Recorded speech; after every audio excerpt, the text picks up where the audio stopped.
we go. Oh. Truck? Yep. Here, I'll get the net. Very cool. Give him some drag and try to hit my camera.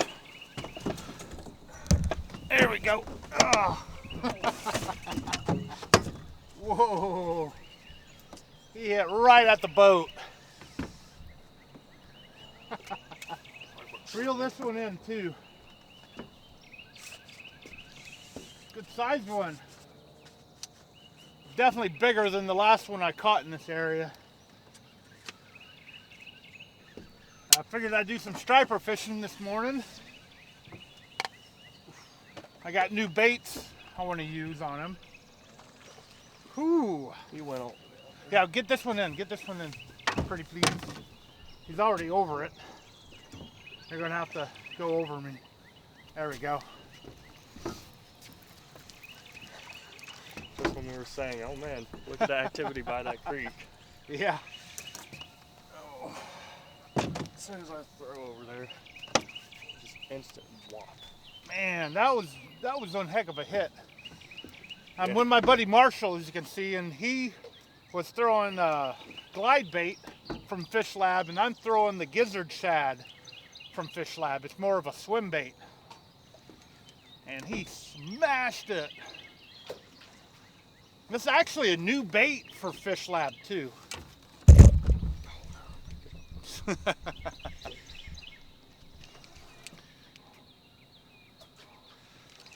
Very cool.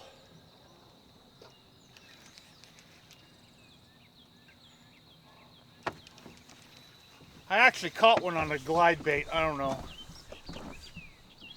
maybe a year or two ago here. I don't do this type of fishing too terribly often. Oh, shoot, another one way over there. I bet there's quite a few around here. It's a good one. Gotta be good, too. Oh, don't go in the trolling motor. Let's try. Those have to get out. Not on the best side of the boat, but yeah. I'm gonna have to go on your side. Yeah.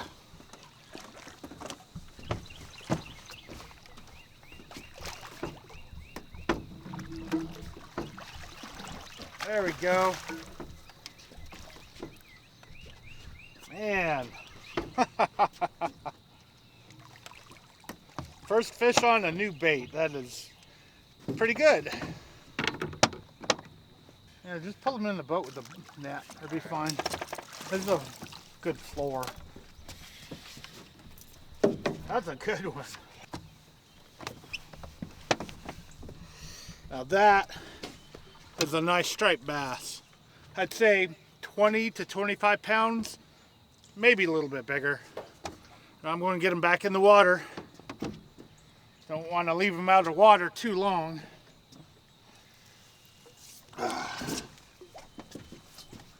It is a cooler morning, so should be an easy release. Oh yeah, he's already biting down on me.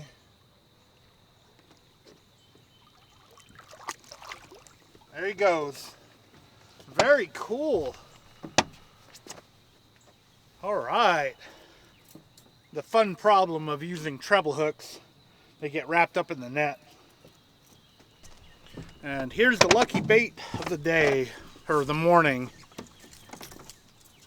The FishLab Gizzard shad.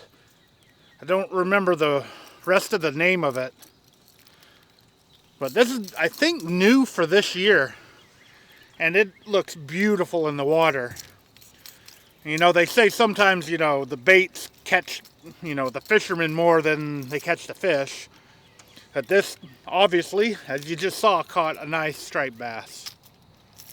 I do need to work on my clip. That's a pretty horrible clip right there. And I am using really thick leader line because there's always a chance of a muskie in this water, and I don't want the muskie to cut my line. Of course, I've got so much, you know, swivel and hook there that the muskie would end up putting his teeth into that. But man, that's pretty good. I've only got 3 of these baits. I probably should have ordered more. I really, really like it. Catching a striper that big. And this is just very simple to use. I don't know if I got the cast on camera, probably not, but all I have to do is cast it out and just reel it in really slow. Which is unlike a glide bait. A glide bait, you have to walk the dog on. Maybe I'll show you what a glide bait looks like once he gets his in. Here, swing that over here real quick. And this is a FishLab glide bait. And you basically have to walk the dog, which makes it go this way, and then that way, and then this way. But you can reel these in. I had the Akuma guys on my boat with me, and he was just reeling it in and ended up catching a giant drum.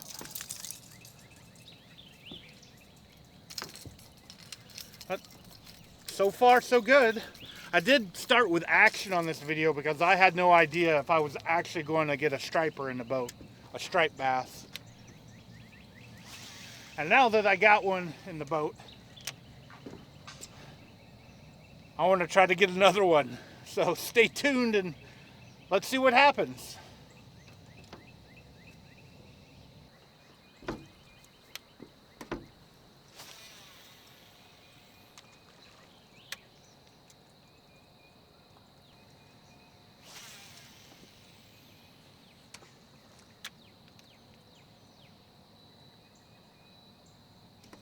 Yeah, see that? See that fish?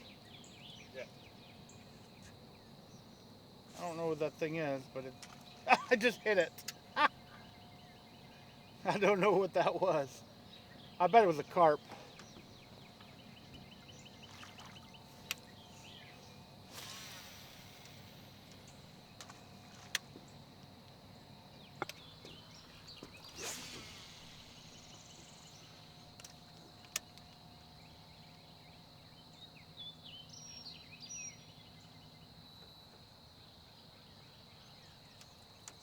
That little chocolatey milk.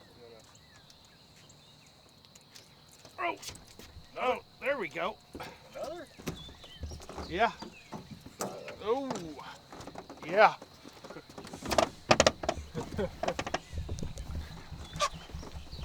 Oh boy.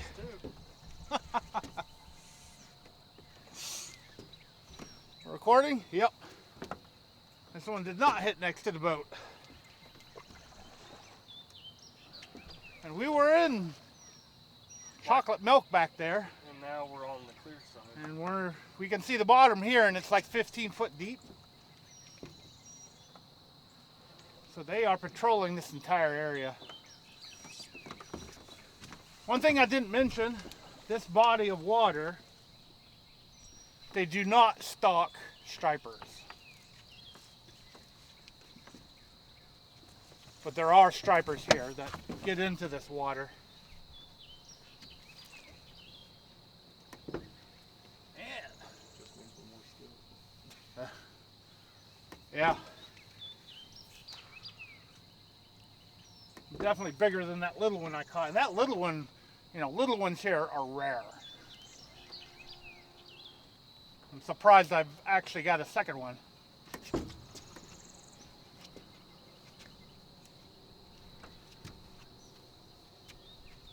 Cool. He's just swimming with it.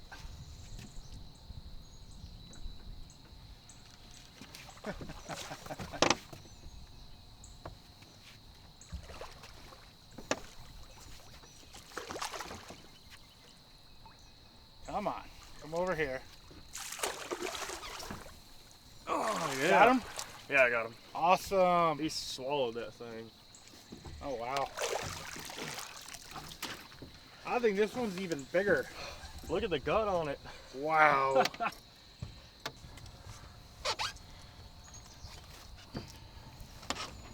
Oh, this striper is much, much bigger I'm not going to weigh them because I don't want to keep them out of the water too long, but huge. Take a picture. I got one and now I got two. All right, going to let him go. This guy could be 30 to 40. Woo! Oh, Oh, there he goes. he took off. Whew. Glad this is a cooler morning. If this was in the summertime, those two fish wouldn't have survived.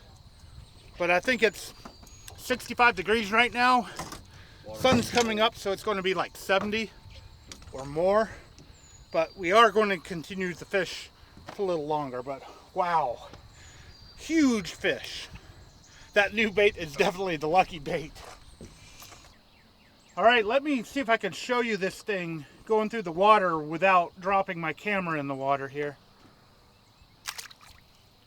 As you can see, it sinks.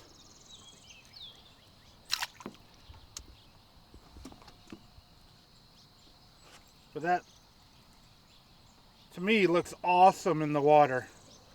Hopefully this is coming out on camera.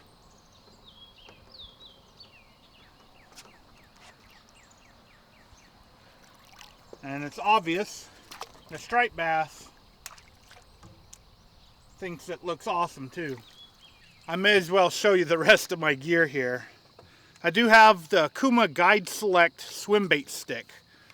This may actually be the rod that caught me a 52-inch muskie in the past. And I'm using a Kuma Komodo reel. I don't know which one. 641. It's got a power handle. My other Komodo has a normal paddle handle, which is what he's using. And he has switched to my bait too, trying to get a big striper. I can't remember what pound line this is. This is either 30 or it's 50. But I do know on his rod and reel, it's got 40 on it because I just put the 40 on it. And this is 80-pound monofilament leader, double uni as the, the knot, and just a horrible clip. It worked though. The stripers didn't care about it, but I guess I care about the clip more than they do. But yeah, this is an extra heavy. Yeah, extra heavy, 7'11" rod. Can't really do figure eights for, muskie with it, but I have caught a couple of muskie with these rods. Baits like this will catch a muskie too. And that's why I have such thick leader line. In fact, I probably need to up it to 100 pound, but I'm using 80 for now and hoping for the best. Akuma did update this line of rods too. They no longer have this like round bottom. It's a little bit different. From what I understand, they upgraded it to be a little bit stronger than this one. We're definitely going to keep throwing here for a little bit before we call it. Like I said earlier, I do care for the health of the fish, and once it gets 70 degrees out or greater, you don't want to pull fish out of 50-degree water into 70-degree air. It's really bad for them. And this water is well, it's not 50-degree water, it's 47-degree water. So pulling it out to 65-degree weather is probably bad too, but they're not floating. So those two are going to survive for now. Fun times.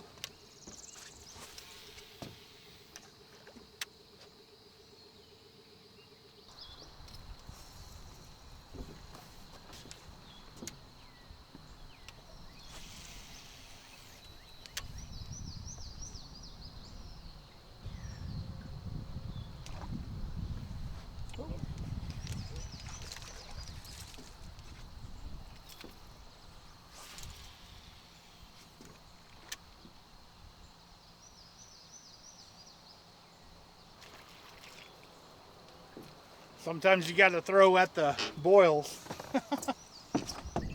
You can see here in a moment, we got a separation of really clear water and muddy water.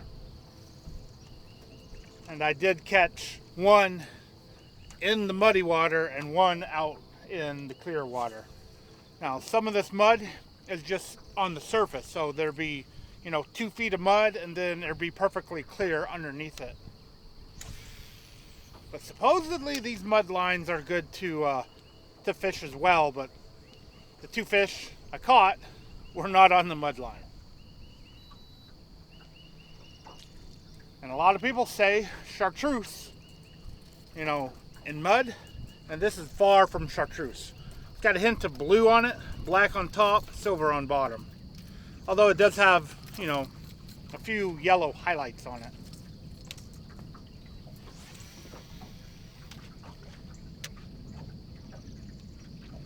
Now there's something else I want to tell you guys. Marshall is going to the Air Force in about 2 or 3 weeks. He just graduated high school and he's basically signed up for the Air Force.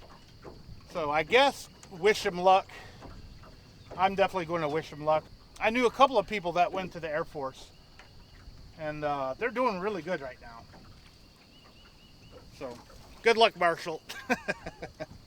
Alright guys, the sun's out and now it's a bit windy. I think it shut down the striper bite. Now as always, I want to thank you for taking your time out of your day to actually watch this video. I really appreciate it.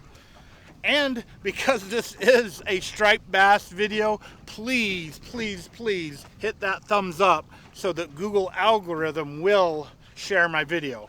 It's not a catfish video, it's not a bait fishing video, and the YouTube algorithm likes me doing those type of videos over striper videos.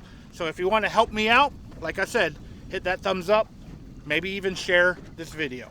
And I've said it before in the past, you never know what I might fish for next. So stay tuned. Thanks again for watching. I do hope to see you next time.